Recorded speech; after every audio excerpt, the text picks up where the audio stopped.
Welcome back. It's still TV3 New Day. Time now to take a look at the newspapers before we get into the conversation. We'll start off with The Finder. And it says we have a photo of the executive director, of Child Rights International, Mr. Bright Appiah. And it says 55% of children want to migrate, citing no jobs. That's worrying, but not surprising as well. I mean, I can imagine how many people are of the assumption that if they travel out of the country, maybe things will be much better for them. And so the question is, where are the jobs? If the jobs are being created, how are many more young people not employed? Now, also, Swiss chocolate giant to set up processing factory in Ghana. COVID-19 fight. Schools must not lose focus. Dr. Richard Asiedu and Bokunaba hails Akufo-Addo's policies. President promises the area guinea fowl factory. And Dr. Awal unveils transformation plan for Northern and Upper East regions. Let's move on to the Daily Graphic, and it talks about tax stamps. But before that, pay more attention to moral education, according to the Presby moderator. And also, Ghana scores higher on Global Peace Index. As it stands now, we're told that we are the second most peaceful country in Africa. And tax stamps grow from 28 million in 2018 to 90 million in 2021. And there's a photo of Mr. Ato Afo, who's the MD for Graphic Communications Group Limited, making inquiries at the tax stamp affixing facility at the Tema Port. And also, well, let's move on to the Ghanaian Times now. And it says second emergency and preparedness response project. WB approves $435 million for COVID-19 combat. Chalking listen of structures, 8 million houses counted so far as we gear up for the population census on the 27th. That's when it will start. Armed robbers kill mobile money vendor at Okrasi. Very, very disturbing, I must say. And we're told that he was shot, gunshot wounds were seen in his chest as well. And CRI survey reports children list 5 top concerns. And okay, moving on to the Business and Financial Times. It says harnessing finance and technology takes center stage today at Maiden RBGH BNFT Digital Conference, and pass Occupational Safety and Health Bill now. Digitalization is a necessity in the new normal, and leverage remittances for economic recovery post-COVID-19. Cedi's gain against dollar slows down, and children skeptical about future prospect. Latest CRI study, and schools must not lose focus in COVID-19 fight. And then the Daily Guide, we have owner of smuggled guns arrested, and that's on page 6. And we're told recently that there were some guns that had been smuggled into the country. I believe that's the owner who has been arrested. Be vigilant, Nana to border residents. And Ghana judged second most peaceful country in Africa. President Akufo-Addo mobbed by students of Boku SHS. Kids give thumbs up to government. And Nana re-elected ECOWAS chair. And police chase Karela fans for attacking Mediama bus, and also player fined for wearing rival colors. And so that's it for the papers and the headlines. Joining me this morning is Honorable Mohammed Mutala. He is the MP for Tamale Central. We're looking forward to being joined by a rep from the NPP as well. But Honorable is, of course, representing the NDC, and he's the MP for Tamale Central. Good morning, comrade. Good morning. How are you? You can't complain. Yeah? Everything okay? I'm worried, I don't know if you are as well, about the latest developments with regards to COVID-19 and the fact that we're being told that the Indian variant that has caused so much havoc in India and also in the UK has been detected in the country. And in actual fact, we're being told that the vaccines that most of us may have taken already, AstraZeneca and Sputnik V, may not be able to fight this variant. Well, good morning. Good morning. Good morning to your viewers and, of course, the good people of Tamale Central. If you permit me, I would just say something briefly. Okay. I have actually organized free extra classes for the JHS students in my constituency. And I'm getting information that the MPP, some of the MPP kids think that it's just organized for only NDC kids. I just want to use this medium to say that it is extra classes have organized for everybody, whether you belong to NDC or MPP. I'm the MP representing Tamale Central, and therefore, if I organize a program such as free extra classes for the JHS students who are at home because of COVID, so that they can catch up with their privileged colleagues whose parents can afford to pay for extra classes for them, it must not just be seen as an NDC extra classes. So MPP kids can also attend, and we have them in about 4 centers one at Kulukuli School, my former school, okay, one at Zogbeli JSS, one at Sakasaka, and one at St. Peter's. So I just want to use the medium to appeal to everybody that they must participate in it. I have gotten very good teachers who are taking them, most importantly in the core courses. So it is not for only NDC kids, it's for all kids in Tamale Central. It's totally free? Yes, free. My understanding is that there are kids even outside Tamale Central in other constituencies who are taking advantage of it. But I think it's extremely worrying to everybody. Like we have maintained, COVID is a virus that is, ravaging the entire global community. Many countries have had huge casualties as a result of COVID. Yeah. And to a very large extent, some have had some casualties, but not as compared to other countries. There isn't any country that is insulated.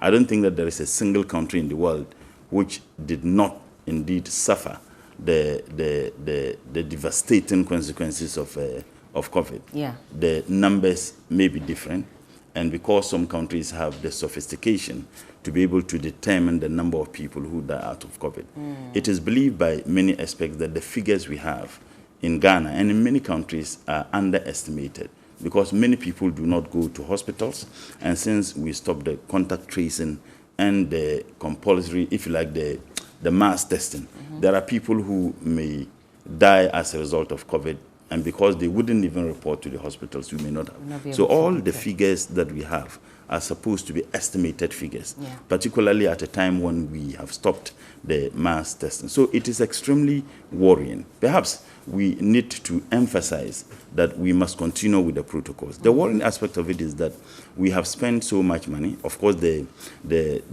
first vaccine we had, we got it free. Yeah. But the brouhaha that came with the second vaccine, the fact that we were shortchanged, and the fact that we haven't been told the truth as to whether we have spent that much in procuring that vaccine. Yeah. The worrying aspect of it is that we are being told that with the new variant, in India, that the two vaccines, if you have vaccinated either using the AstraZeneca or the Sputnik vaccines, you are still not insulated. Are we then going to abandon these two and go in for other vaccines that are deemed to show some efficacy in terms of protecting us against the new variant? And my understanding also is that there have been several variants that have been identified, and some are yet to be identified.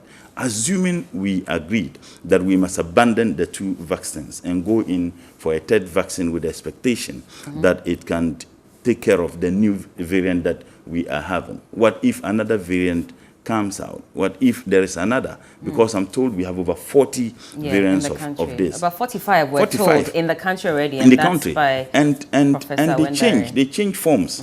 It isn't that it's just a new. Sometimes the old ones that we have would change forms. Yeah. There's a scientific term, I can't remember. They change forms, they change their ways of doing things. So it is extremely worrying. The only thing we can do is not just to, condemn ourselves into prayer. Prayer is good, but we need to take the necessary steps. We need to adhere to the protocols. There is no denying the fact that we might have gotten this one through the airports, but not necessarily from India. Yeah. It could happen that the Indian variant we have now didn't come from India. Yeah. We might have gotten it from someone who got it in a different country. In the UK, we're told that it's exactly in the UK. We have had people.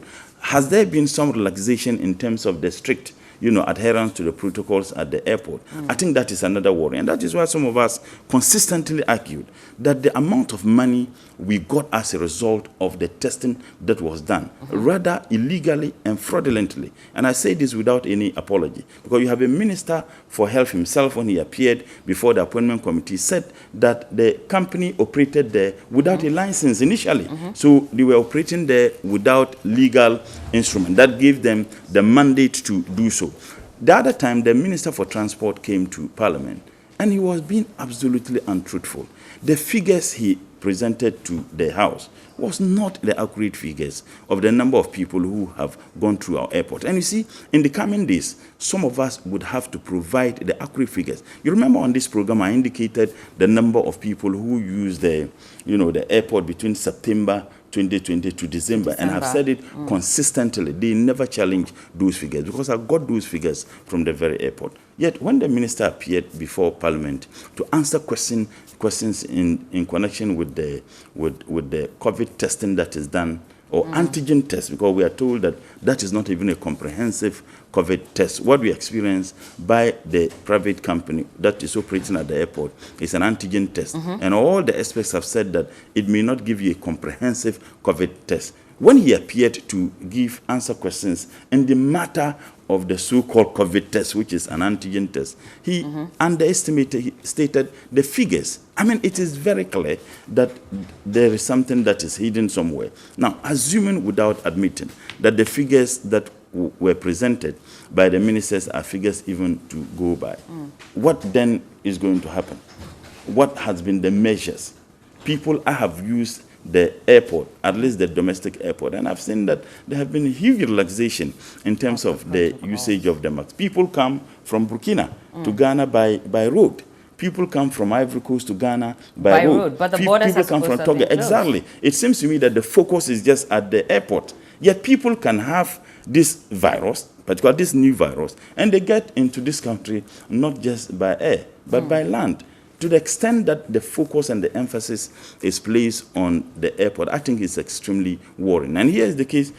We don't have much money. Let's pray that we don't experience an outbreak. And it should be in our collective interest as a people to pray and work towards ensuring that we don't have a huge outbreak, particularly with the devastating effects of the Indian virus. If we experience that, I don't know where we'll run to. I want us to take a look at a video. AJ, if you can just pull it up. Let's go back to the funeral of the late Sir John, and let's see how many people had gathered, at that funeral, especially at a point when we had been told that the restrictions were still in place and we had to make sure we adhere to the COVID-19 protocols. A number of people were not wearing their nose masks. A number of them, many of them had crowded, and we saw government officials in there who were attending the funerals, and we're hearing from government communicators that at the point when the president and the other top officials appeared at the funeral grounds, they adhered to the safety protocols. But many have questioned how, the president was able to appear at such a gathering, the vice president and many others, and yet we still had so many people breaking the protocols. People have called, for the president and, of course, for everybody else who was there to be punished. Sort of.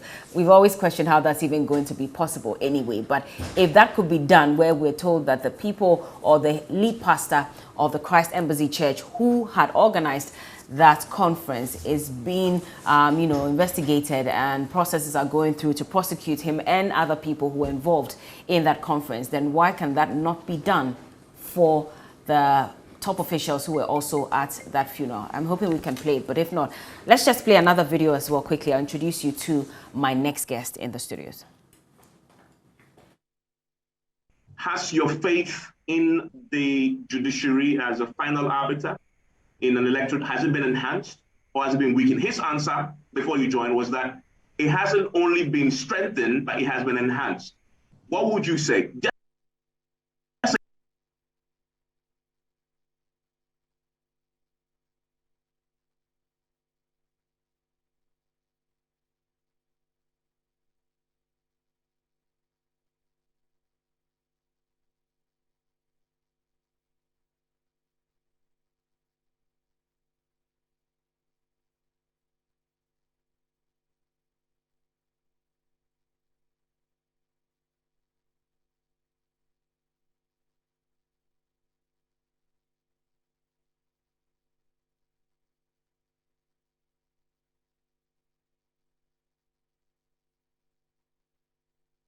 You're welcome back. This is still TV3 New Day. Apologies for that long break. But yes, let's introduce our guest one more time. Earlier, I was having a conversation with Comrade Mutalat Mohammed. He is the MP for Tamale Central.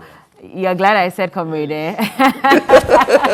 Yes, and we're earlier talking about COVID-19 and the fact that a new variant has been detected in the country, the Delta variant. Also joining us this morning is Dr. Gideon Boako. He's the economic advisor and spokesperson to the Vice President. Good morning, Doc. You're welcome.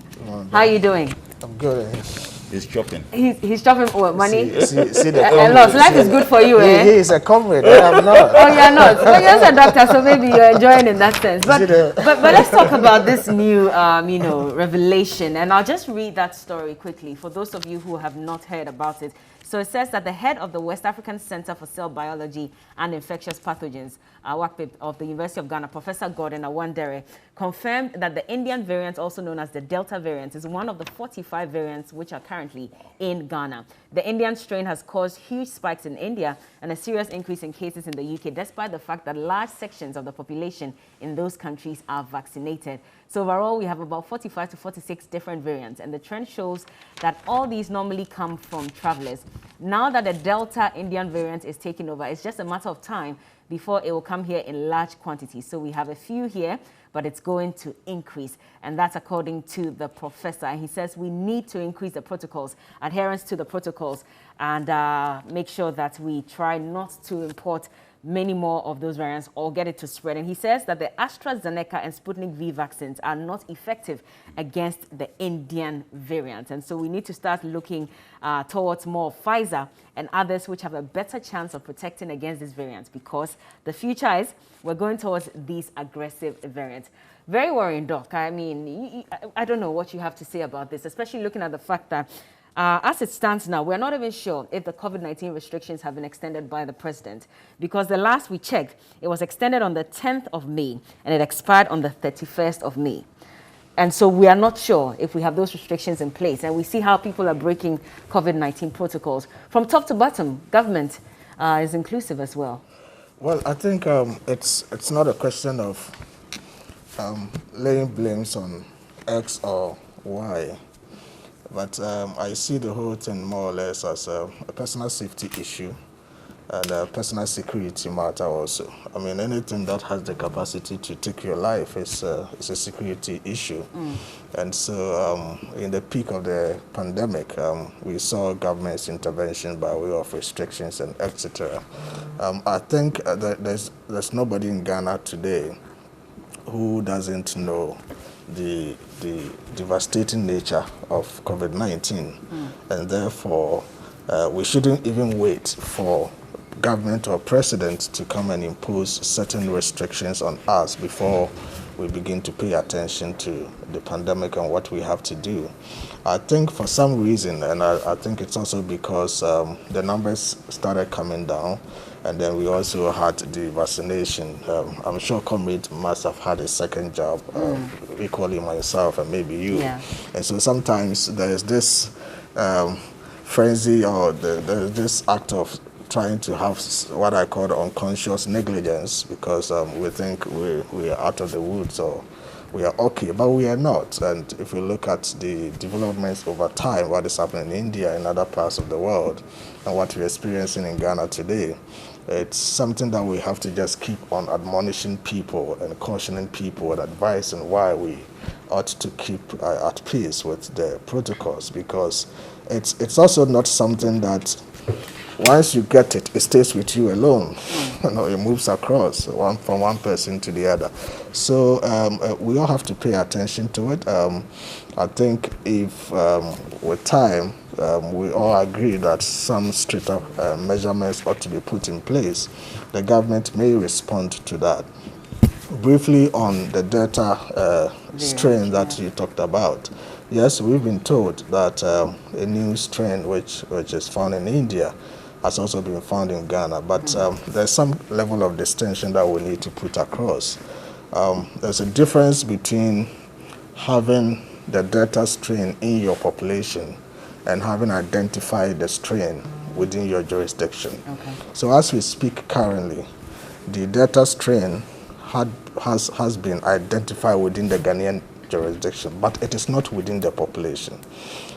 What is happening now is that anybody who passes through Kotoka to enter Ghana and is identified to have the virus is put on mandatory quarantine. Okay. And then samples are taken to Noguchi for genomic sequencing. And so it is at that level that they'll be able to determine that this is what you carry.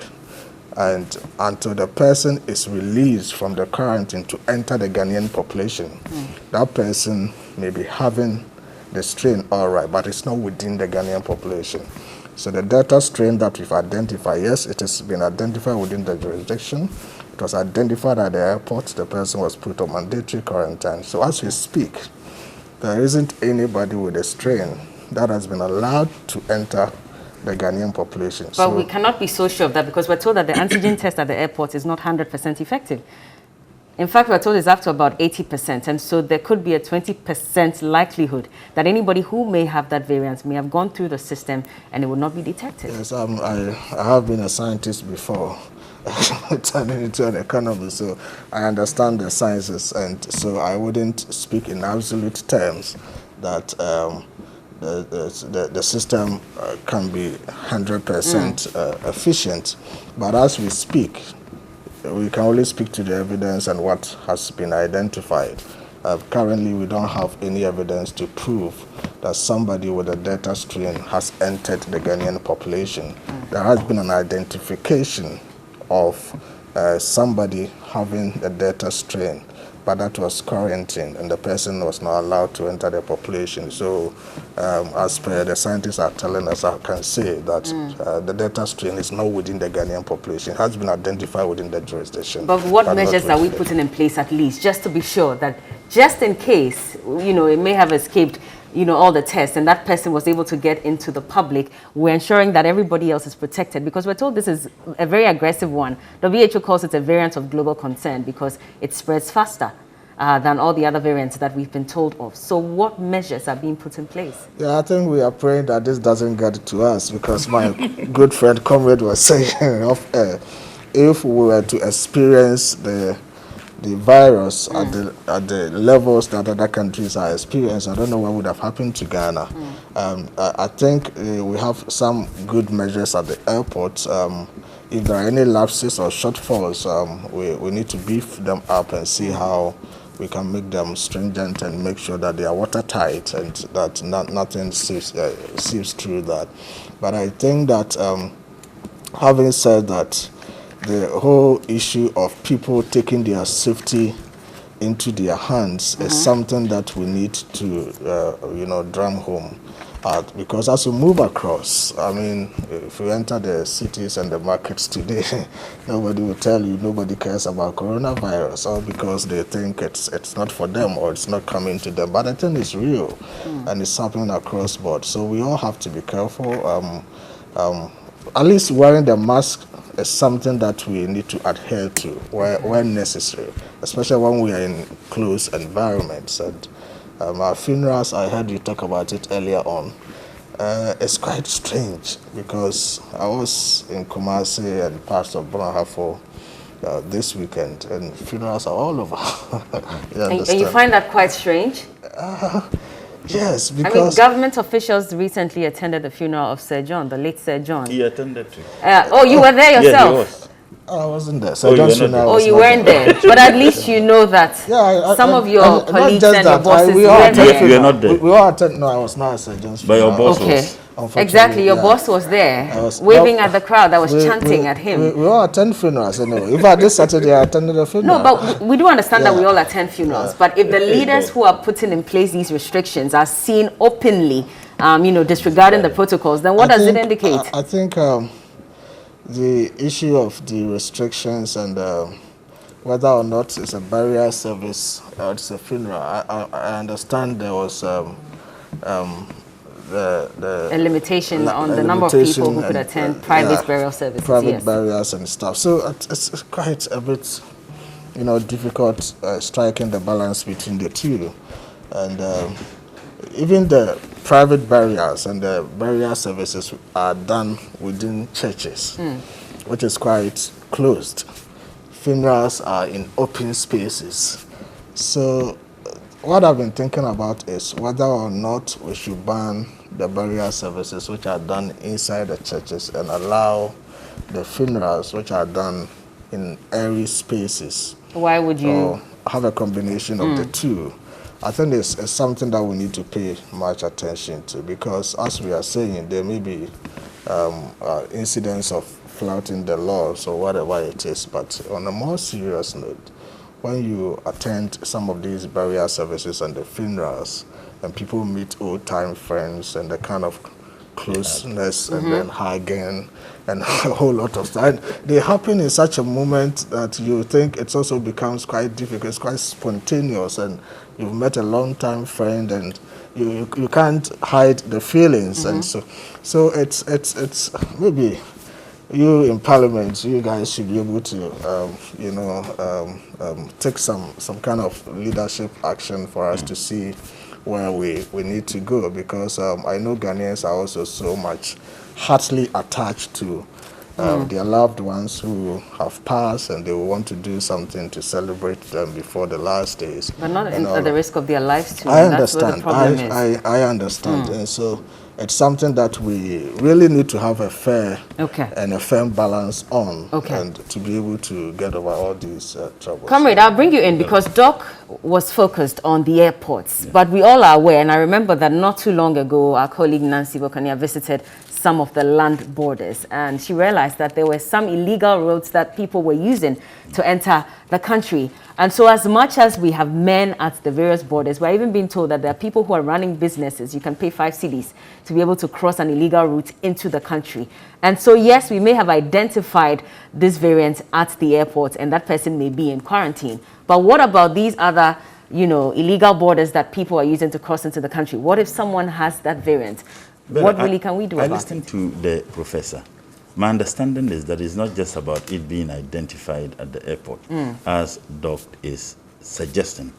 My understanding is that, based on what I heard him say, is that it is in Ghana. Doc, it is not just about identifying someone at the airport, and for which reason it is not in the population. Yeah, I agree with you. We can interrogate. I have a different briefing on this particular but I listened. The briefing I had is that it's sort of identified. Well, at the airport. You had a political briefing. You had a political briefing. We heard from the He had a political briefing. But I mean, if he says he listened to the professor. Yes, the professor. In fact, I haven't listened to the professor, so I can only speak to the briefing I had on Joy in one of the media houses. The suggestion, and in any case, assuming without admitting that we still do not have any evidence that it is among us as a people. No, you know that the antigen test at the airport, it is not a comprehensive COVID test. That is not deniable. There are evidences that tests that are done there proved to be wrong. And I was happy when you said that you were a scientist before you became an economist. And you yourself admitted that you don't want to speak to absolute, numbers, because that is. So there is no any guarantee. And 2, our borders are porous. And before you came, we indicated that it seems to me and to most people in this country that the focus is given at the airport rather than the border entry points. People come into this country through Ivory Coast, through Togo, through Burkina. These are the 3 countries we share borders with, and they come in by land. The seriousness with which we take into consideration the people who come in and the restrictions therein at the airport, it is not the same when you want to talk about the other border entry points. Another very important point has to do with the point he made, and Doctor suggested that, yes, we need to take personal responsibility to protect ourselves. I absolutely agree with him. But you see, he said that Parliament may have to do something. Parliament gave this government the authority to take action, even though some of us disagreed with some of the restrictions that were imposed on the people of this country through an act of Parliament, because we felt that it was draconian enough. Yet, the president who himself indicated and had weekly or monthly, renewal of the restrictions. Indicated the number of people. When you have the persons who are clothed with the authority to ensure that the laws are enforced, themselves breaking the laws, it speaks volumes. We all witnessed what happened at Sir John's funeral. The protocols were thrown to the dogs. Nobody simply cared. Even though it was in the open, yet the proximity, people were choked like they packed sardines. And that for me is worrying. Now, maybe when you raise this issue, people will say, okay, you all have a responsibility. I absolutely agree. Individually and as representatives of people and institutions, the media, parliament, we all have responsibilities. The way we conduct ourselves serve as example to people who look up to us. But we are talking about those with huge responsibility. I can do my bed, you can do your bed, Bella. But you have a moral duty more than we have, because you have been given the legal and the political authority to govern and to show direction. Now, if you are not showing the direction that is required, if you yourself is violating the very rules and regulations you sought from Parliament and Parliament gave, yet some people have fell victims to such violations. And I think for me, that is extremely worrying. And more so, he is an economist, Doc. We have borrowed so much in the name of COVID. Now, I listened to government this morning. Position on the balloon debt portfolio is that part of the reasons has to do with the COVID. Yeah. Now, may God forbid, and like we discussed privately, should this thing get out of hand, how are we going to contain it? And that is the reason why we think that one of the means by which we can contain it in a way is to be adhering to the protocols. So when we have the people who have the huge responsibility, to ensure that everybody falls in line, themselves violate those protocols, it is worrying. Indeed, it is. And at this point where we're being told that AstraZeneca and Sputnik may not be able to fight this variant, does government have any plan moving forward, looking at the whole controversy with Sputnik V vaccines and its acquisition and all of that? Now, we're being told that we should channel our energies into procuring the Pfizer and Johnson & Johnson and the other options as well. What is the plan? Yes, I think just a little bit on what Comrade said. Permit me to use. No, I love He actually prefers when you use Comrade. I think we need to be a bit careful when we are putting blames on President for attending Sir John's burial service. I think it was a burial service. We should be careful? Why should we?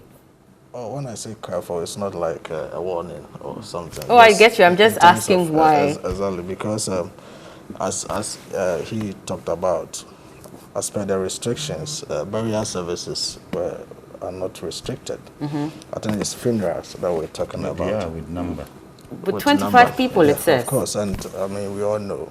We had thousands. If Bella, you invite me to a loved one's burial service, me coming may not be well informed on the numbers that are coming, and so I come based on your invitation. And so the responsibility as to who suffers the blame if the numbers exceed what is expected cannot be on me, but rather the person who organized We're the talking program. about the president and the vice president here. They have men who go ahead of them to ensure that it's a safe environment for them I'm just coming. If you walk to make an appearance. I'm just bringing that in because you're saying that it's the responsibility of the organizers. If you walk through the streets of Kumasi and you see the billboards that were mounted for Sir John's funeral, conspicuously written, all COVID protocols will be adhered to. So nobody anticipated the numbers as they were. Really? And so... No one did? No, how would you know that the numbers are going to go to this? And I attended Sir John's as a 1 week service at Wono. The protocol was perfect, super. We were there with Honorable Asidi Nketia people. The protocol were excellent. So you wouldn't think that from there to the burial service, the numbers will escalate to the levels that we had. But be that as it may have happened. And so it wouldn't be so much right in a sense to say that the person who honored the invitation, the blame should go to that person. Nobody says that we should be clustered in numbers to escalate the numbers on COVID-19, but it has happened in that sense. You were talking about... Before you move on, I mean, the MPP is they were partly organizers of the funeral service. Because we're being told that it's the family that organized it, and so it looks like the blame is being shifted to the family. But the party also took part in the organization, no? As far as I know, it was a family funeral. So the party had no hand in its planning and Definitely, Sir John organization? is a staunch member of the party, and so definitely I know at the national level, Okay. Party may be involved in the Exactly. organization. Doc, can I ask a question? Oh, fine. We had the funeral of former President Rawlings. Yeah. In the annal of our political positioning, Rawlings is far, far, far way ahead of Sir John. With all due respect, I mean, he has been a former president. He has been the founder of a political party, even internationally. Government took steps to ensure that we adhere to the protocols. The family handled the funeral of former President Rawlings. And I remember when his family in Keita wanted to do so, the government stopped it. Exactly. And the reason they gave was COVID. Yeah. Now I'm saying that if they could stop the funeral of former President Rawlings in Keita, using COVID as excuse, couldn't they have done? And in any case, we had Prince Charles' funeral. We witnessed it. Yeah. And I didn't want to even go there. We had fasting as Muslims. We fasted for 29 days. Now, one of the most important obligations or responsibilities after we engage in fasting was to observe the Eid al-Fitr. Government met the chief imam and used this COVID. There was an understanding. We didn't. That was stopped for the first time. I don't know the time that we ever stopped from observing the Eid al-Fitr. Now, if government did this, and only some few weeks after that, government participated. And Doc, I have been in government before. You can't tell me that the president, before he attended the program, had no idea that there were those numbers there. And in fact, before the president arrived there, the numbers were huge. The vice president, your boss, was mobbed. He didn't see anything wrong with it. So let's try to look at this. You put it right. So President Rawlings' funeral, government intervened. It was properly done. That tells you that where government has control, is able to organize this funeral. Where government has control, so they didn't have control over Sir John's funeral? President Rawlings' funeral was a state funeral. Sir John's funeral was not a state funeral. No. But it was still... How about the Keita one? When they stopped them from performing it. President Rawlings' funeral was a state funeral. Government had direct responsibility. How about the Keita one? Please. Sir John's funeral was not a state funeral. It was a family funeral. So what you have said gives the indication that where government is doing the funeral and has the control and authority, government is able to do it well, like it was done in President Rawlings' case. I'm not here to kind of insulate anybody. And I'm not so much privy to the Keita funeral. Oh no, I've just provided the information. You have provided. I don't even know about it, so I cannot speak to it. Let me repeat that so that you can factor that. Okay, let him land, please, so that he can. I can speak to what I know. Okay. And all state funerals. President Rawlings' one is not the only state funeral we have organized. Recently, there was a state funeral for one of the chiefs, imams in the country, done at the State House, properly done. You understand? So it's the differences are there, and so don't let us put it in that sense. I attend funerals.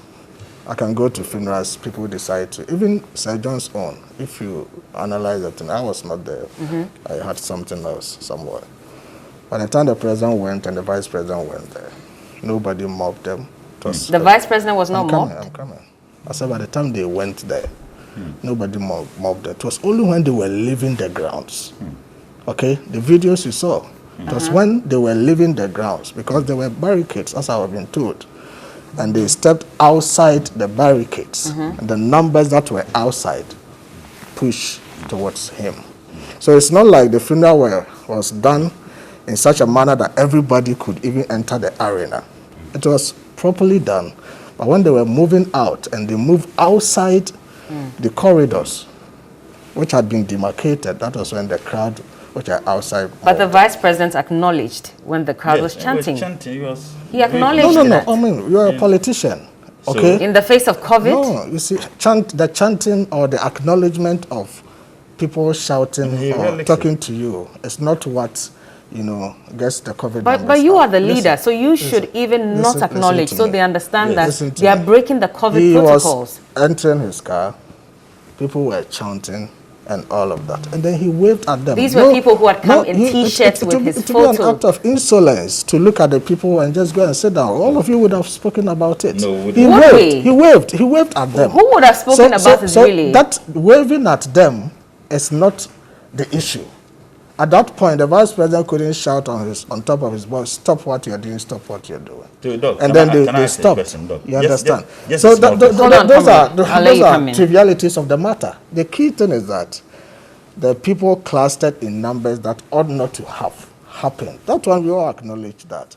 But to say that, oh, he waved at them and so what, that's not the issue. It's not a big deal that we had people who were screaming at the top of their lungs, singing, mobbing the vice president. He acknowledges them and we don't see that as an issue. What did you want the vice president? You wanted him to just frown his face at them and go and sit down? It's not polite. Okay, Doc, just waving at them, it's not the issue. But those people were not supposed to have been there in the first place. No, you cannot say they shouldn't have been there. You can say that you can't prevent them from attending something that is legal. When there was a partial lockdown, in Greater Accra and Greater Kumasi as well, we had security men who had been put out there to ensure that people stay indoors. That's fine. Could we not have ensured that as well, especially knowing that the COVID protocols were still in place? I don't hold brief for any breach of security or COVID-19 protocol adherence. I don't hold brief for any act of such nature. What I'm saying is that it ought not to have happened that people clustered in such numbers, at the funeral. But as far as I know, the president and the vice president attended the burial service. When they were entering, we didn't see anything like crowd came to them, whatever. The setup was very good. It was only when they were leaving, and even while you saw numbers trooping to them, was outside the area that had been demarcated for the funeral. All this crowd and the numbers, because I'm sure the organizers made sure that those people don't enter the arena where the funeral was. So it was outside it, and then the numbers trooped. Just a harmless question. The numbers, as we saw, is not good for COVID-19 protocols. I mean, that one everybody agrees. The Eid celebration, it wasn't the state that was going to organize it, but the president and the government felt that there could be the possibility of the protocols being broken. Government intervened to deny us from celebrating Eid. The Keita funeral of former President Rawlings by the family, the extended family, government felt they could have also done things. In any case, before the president and the vice president went there, they knew that the COVID protocols were already shredded. They knew. Everything was, they knew. Yet they went there. What the president and the vice president should have done, for the fact that you have violated these protocols, we are not participating. Some people were jailed for just observing a church interface. Some people were jailed. You see, on this same program, I made mention of the sandbox. Restaurants were all, by the president's own directive, stop operating. The sandbox has been operating. It's been operating. You see, there are two laws in this country. One for citizens and one for spectators. Is it the case that restaurants are not operating today? I said that they were not at the time when the president... Because that place is a beachfront. Well, I've not been there before. Oh, you haven't? So you don't know that Sandbox is a beach? No, you don't. Okay. No, interesting. No, I've not been there but before. you see, let's bring in the issue of Fix the Country as well. You remember when they wanted NDC's to... No. What I'm saying is still talking about COVID. Okay. They were prevented from going on a demonstration. Good. And the police gave the reasons as per, the restrictions that they got from the court, that they could not go on the streets because of COVID-19 protocols. And so if that's the case, then we have no reason to say then that funerals should happen. Yeah. And the president's directive is very clear. In fact, members of parliament, in parliament, almost all the MPP members were there. Let's get it right. Is it funerals that have been banned or burial services? So funerals are not to take place. We're told that there should be private burial services of not more than 25 people. Yeah, so that's it. The government participation. Almost all ministers participated. So the government knew, even if it was only ministers who were going to participate, they would have already broken the protocols. Two, members of parliament. Can I finish? Hold on, Doc. Let Members of parliament. Look, parliament was empty that day. Look, the entire NPP, their regional, sometimes constituency, national, they were all there. So, Comrade, your General Secretary was there as well. Yes, you can talk about our General Secretary. The General Secretary would have been one of the people who would represent and get the limit. But he could have also decided not to attend after seeing the numbers. If General Secretary is invited to participate in a program, the General Secretary is invited, conscious of the fact that the protocols are going to be adhered to, just like we had in the. You see, Bella, I have always had this challenge. General Secretary, like all of us, we have a responsibility. There's no denying that fact. But those with the burden of more responsibility is the government. Look, General Secretary is, many people look up to him. Many people see him as a mentor, and whatever he says carries weight. You can't equate the weight of the General Secretary with that of the president. It's not about the status of somebody. But he's still a leader. No, I mean, if you're expecting that the president should have turned around when he saw the numbers, shouldn't the General Secretary have done that to show leadership? The General Secretary attended the program. The question is that, did the General Secretary attend the program when he knew that the numbers were huge? That I can't tell. But all of us witnessed what we saw on TV, carried by your station. By the time the president and the vice president went there, the protocols were already broken. That is the point we are making. Was it not unquestionable that the president was sitting there, knowing very well that the directives, the restrictions that I sought from Parliament, and which I have implemented more or less, is being disregarded, knowing very well that a pastor was jailed? With all pleas, the president went ahead to ensure that the pastor was jailed to serve as deterrent, knowing very well that you denied the entire Muslim community in Ghana the right to observe. Hold on, you denied us. Let me finish. I'll let you come in. When I say denial, you can't say government denied Muslims. Can I finish? Hold on, please. I'll let you come in to correct that. Absolutely wrong. When you made the statement here, you said that you don't mean as it is. You made a similar statement. Maybe clarify, but when you say government denied, can we use another word because this is a sensitive topic? But I'm saying that he made similar statement and explain what he meant.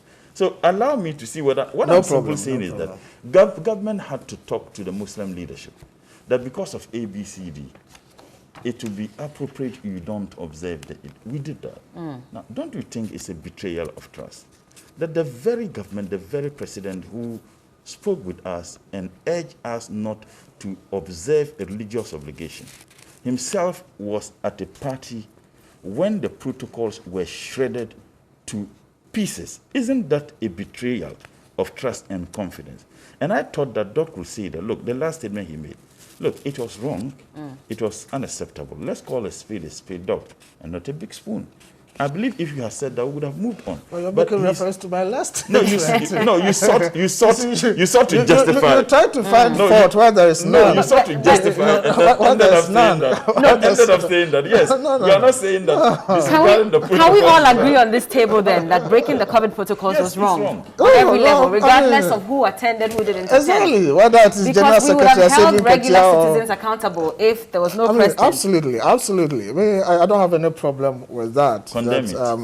Where things are done improperly, we find ways to spice it up. I don't do that. Okay. But like I said, if there ought to be a blame, then probably we should look at the level of blame that we can put on those who organize it and the level of blame that we can put on those who participated by way of invitation. That's the distinction I want us to draw. Okay. And you will be very angry let's end on this one and move on to another topic. I have just a few minutes to go, but we'll see if we can just scratch the surface a bit so that later in the week we can touch on it. So there's an issue with Dr. Dominic Ayine as well. You remember that sometime in May, he was one of the panelists of the CDD Ghana Roundtable discussion, and it was meant to discuss presidential election petitions and its effect on Africa's democracy. And he was said to have made a statement that the Chief Justice found inappropriate, and as a result, he directed that he be investigated at the General Legal Council. I want us to take a look at exactly what Dr. Ayine said at the forum, and then we'll come back and discuss moving forward what the NDC is also asking for, that the Chief Justice withdraws this directive to have him investigated as well. Take a look. At the end of the process, has your faith in the judiciary as a final arbiter in an electorate, has it been enhanced or has it been weakened? His answer before you joined was that it hasn't only been strengthened, but it has been enhanced. What would you say? Just a yes or no, and then you can expand first in detail for me why you give him a specific answer. Well, I mean, unsurprisingly, I would say that I would say no to that. And I say no because building on the 2013 election petition, I expected the Supreme Court, to be more faithful to legal precedent. I expected the Supreme Court, to be more open in the application of the law for purposes of holding the election management body, that is the Electoral Commission, accountable. I expected the Supreme Court to apply faithfully the rules of procedure in terms of the, adducing evidence to prove the petitioner's case and so on. What we saw was a Supreme Court that was, constantly, putting the hurdles in the way of the petitioner in terms of adducing evidence to prove the petitioner's case. And I'm sure for ordinary Ghanaians or the electorate generally, the fact that the Supreme Court judges, all 9 of them, on almost every application, was unanimous in, rejecting and dismissing the case of the petitioner, was very telling in terms of the open-mindedness, of the justices as far as the petition was concerned. And for me, as a lawyer, one of the things that I thought, was a bit disturbing was the lack of reasons, okay, because adjudication is a process of accountability. And so for me, it is okay to dismiss an application brought by a petitioner for one relief or the other, whether, a substantive or procedural. But it is another thing, okay, to fail to apply the rules of procedure in a manner that enhances, the accountability process. Okay, so for me, at the end of the day, the petition actually, dampen my hopes with respect to the independence of the judiciary and its ability, to hold the Electoral Commission in particular accountable. That's Dr. Dominic Ayine. He's a former Deputy Attorney General and Minister of Justice, and also he is the MP for Bolga East. This is a statement that he made at the CDD Ghana Roundtable discussion. And so thanks to CDD for this video as well. And these are comments he made about the effect of the election petition on Ghana's, Africa's democracy, and a petition was later addressed to the General Legal Council. It was signed by the Judicial Secretary, Justice Cynthia Pamela Addo, on behalf of the Chief Justice, calling for an investigation into these comments. And the Chief Justice described this as disparaging and also inappropriate. The minority in Parliament spoke against this, and they were concerned that the rights of, Dr. Dominic Ayine was being stifled. And then yesterday, we also saw another press conference that was led by the General Secretary of the NDC, also issuing a statement asking for the Chief Justice to withdraw this petition to have him investigated. Let's find out, Comrade. I'll start off with you. Of course, NDC says that withdraw it. But then if we look at the history of this matter, you remember that during the election petition as well, Dr. Dominic Ayine was cited for contempt, and he was made to even retract his statement where he suggested, in a media briefing that it looked as if the judges had a preconceived notion or had a predetermined agenda to refuse a number of the applications, and also based on the decision that they were going to make. So he had to retract that statement. Do you think that it was necessary for him to sort of hammer on that same issue again at the roundtable discussion? Well, the two instances are not the same. In one, the case, the petition was being heard.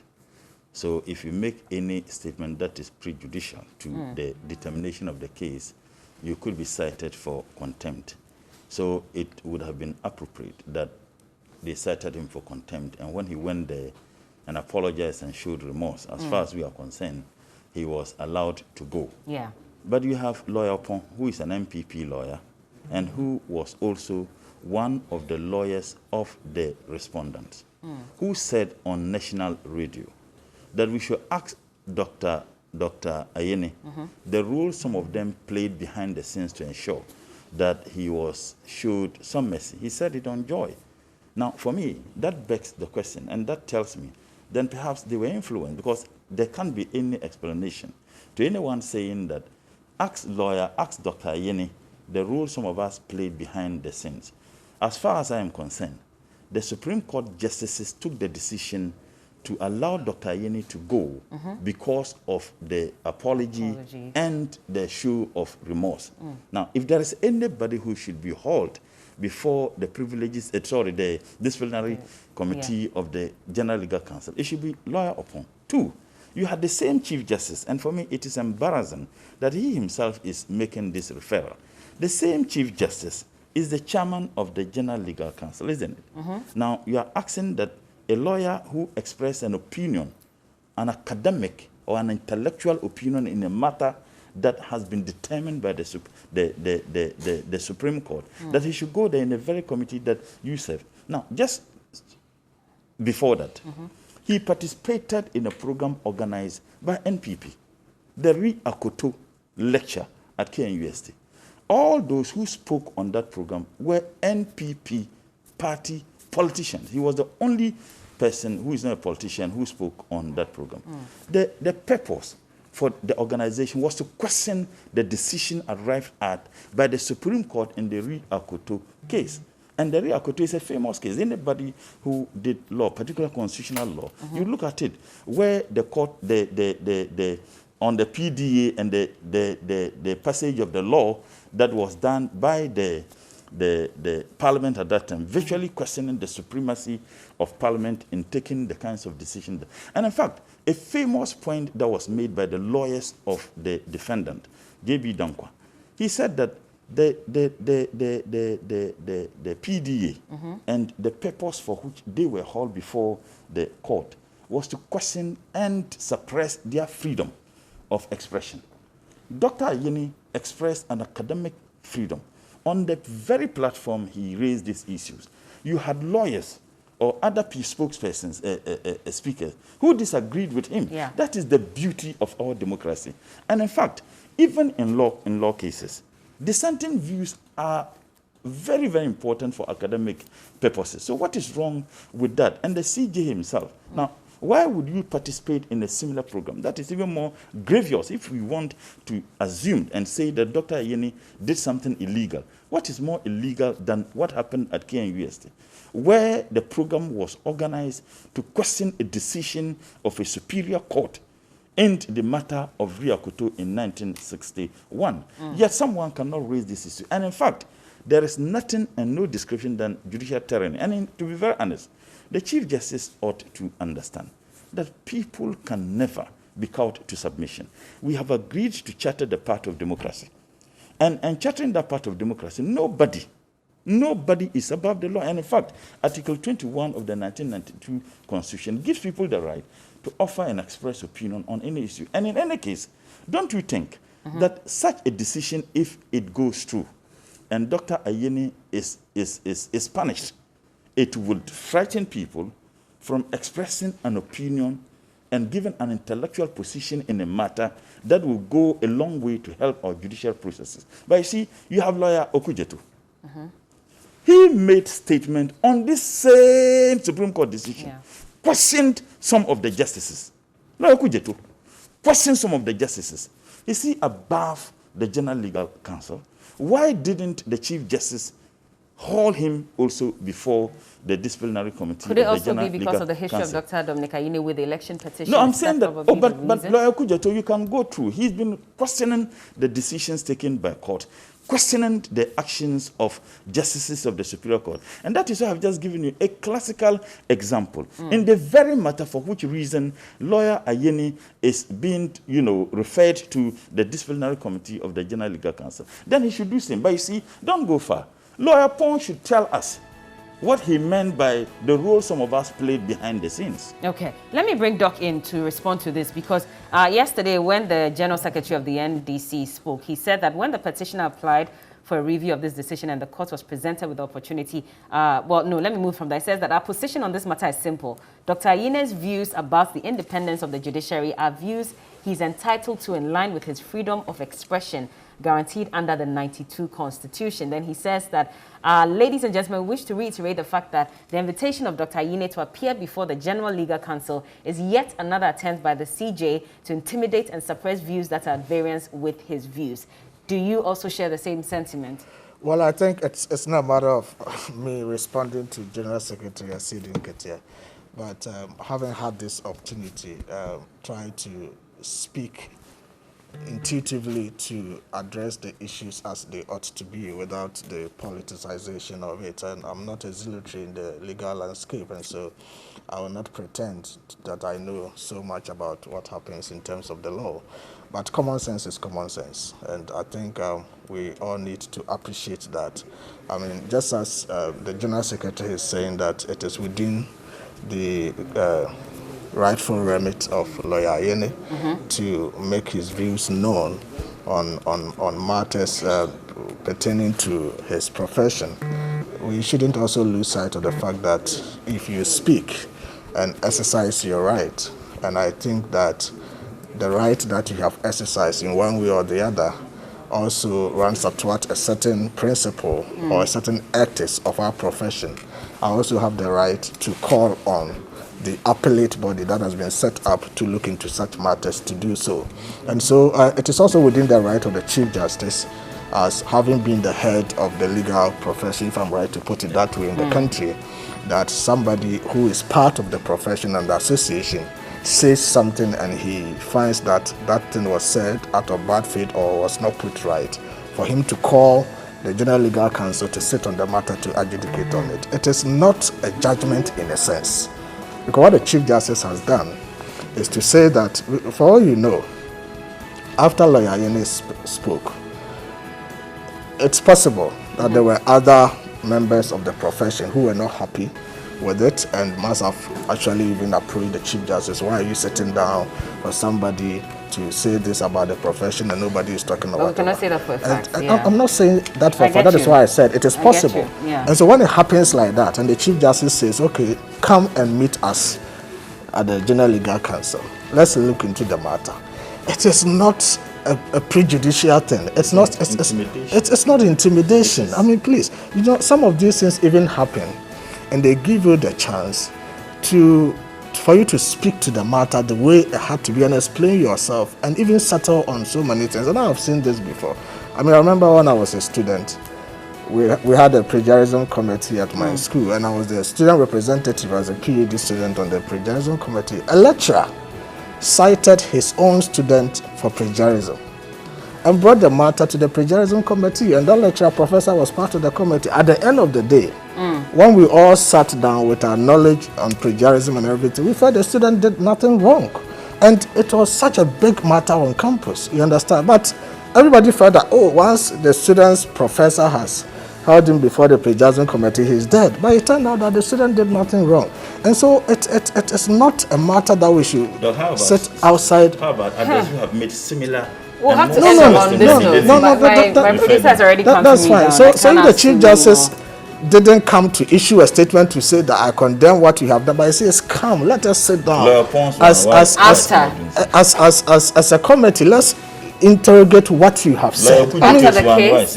No, but what is wrong with that? Okay, all right. It is a matter of somebody feeling that what you said, you know. But who is feeling that? Is the Chief Justice? Chief Justice. The person who petitioned. The law is not about the Chief Justice. Oh, please. You see, the law is not about the Chief Justice. The law is about individuals. So the Chief Justice is also an individual. Taking it personal? No, what is personalization in this matter? Well, I mean, we'll have to end it on this note, unfortunately. We have to go. Time is already up. We'll touch on this a bit more tomorrow, but we'll end it here. Thank you, gentlemen. I've been speaking to Dr. Gideon Boako. He's the economic advisor and spokesperson to the Vice President, and also Comrade Mutala Mohammed is the MP for Tamale Central. Thank you so much, gentlemen, for speaking to us. Dr. Dominic Ayine is said to have released an 11-page response on this matter. Hopefully tomorrow, God willing, we'll speak on that as well. But keep watching the sports. There's more